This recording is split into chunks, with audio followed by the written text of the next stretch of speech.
Bana mzuri kabisa. Hiyo Niko mzee. malamu yo ajali yo mokolo yonso Malamu penza. mokolo yonso Ajali boyo, mikolo nyon ajali malamu penza. Penza, Nansima. no Yo ajali mobali mabe.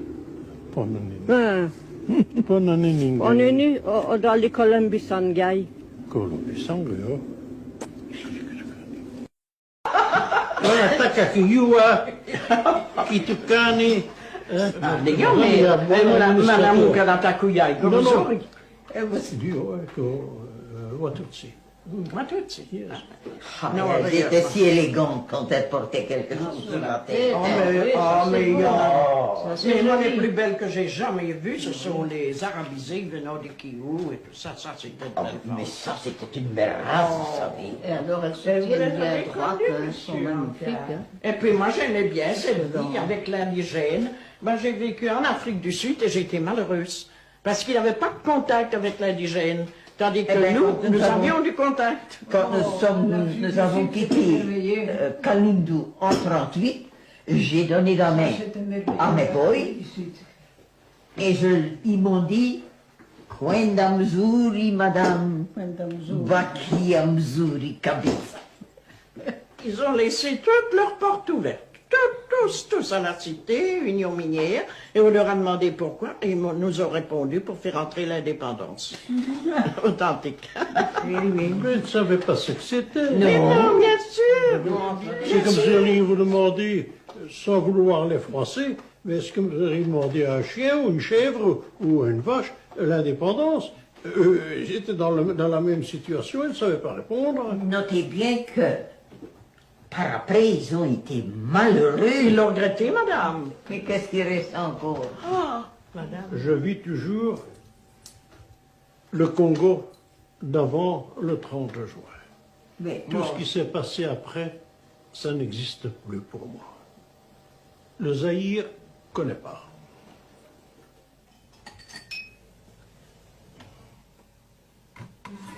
À Elisabethville, c'était comme Bruxelles. Je dis, c'était la vie normale. Et au lieu, le populo, c'était les Noirs, et nous étions la classe bourgeoise, la bourgeoisie. On les obligeait à travailler. C'était pas du travail forcé, c'était du travail qui a fait du Congo ce qu'il est maintenant. Parce que si on les avait laissés faire, ils seraient toujours occupés à courir avec le pain et tout ça. Nous avons dû les forcer, nous leur avons dû leur créer des besoins. Hein, pour la Belgique, pour le pays. Donc, je crois que nous leur avons plus donné que ce que nous avons reçu envers et malgré tout.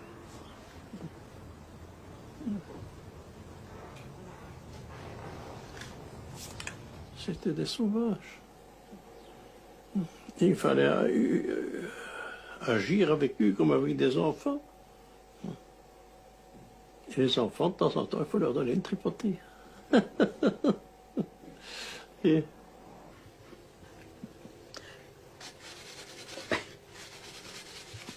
vous savez, les indigènes, leur bouche dépasse leur nez. C'est à ça qu'on voit. Et celle-ci, elle a une belle coiffure.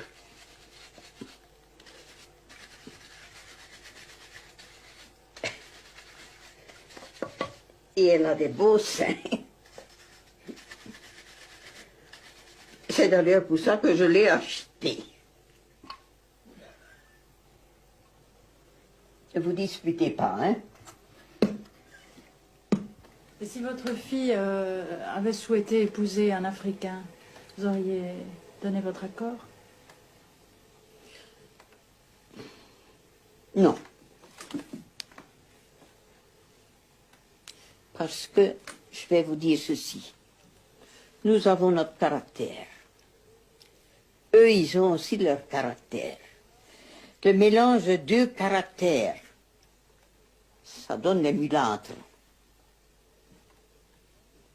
Et ils ont les défauts des blancs et ils ont les défauts des nègres.